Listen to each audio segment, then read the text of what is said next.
I don't want to be in the sunken place. Black BLM supporters are in the sunken place. I've been labeled a bitter, not fun at parties black man for not wanting to surround myself with white people who want to live vicariously through me to promote some shit agenda or position. Just think of the concept or idea of the sunken place. All black place specially architected for a black special someone. BLM folks are people who are in Black Panther Party blackface. The obsession with not seeming or not being racist is what makes someone a racist. Get Out reminded me of a playful and sometimes serious warning I've heard growing up, time and time again. Beware of the dangerous white girl in all her facets or kin. Jordan Peele pretty much depicted a very common form of storytelling in black collectives everywhere. I enjoyed the last 30 minutes of the film the most. So, time and time again, there's been occurrences of commonly overlooked forms of racism.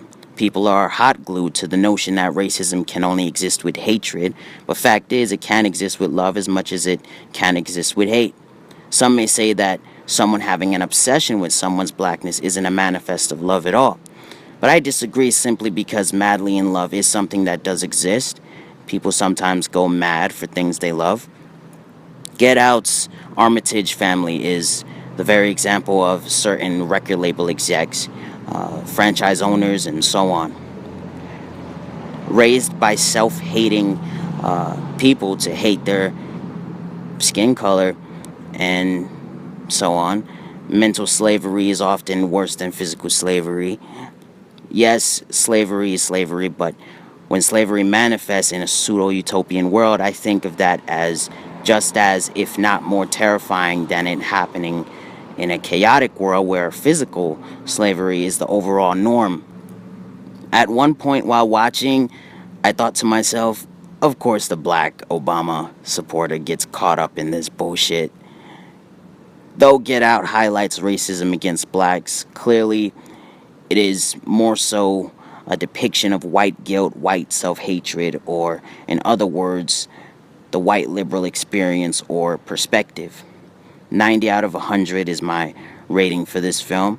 I would not be surprised if George Soros bankrolls some form of extreme immorality. History shows us hilarity.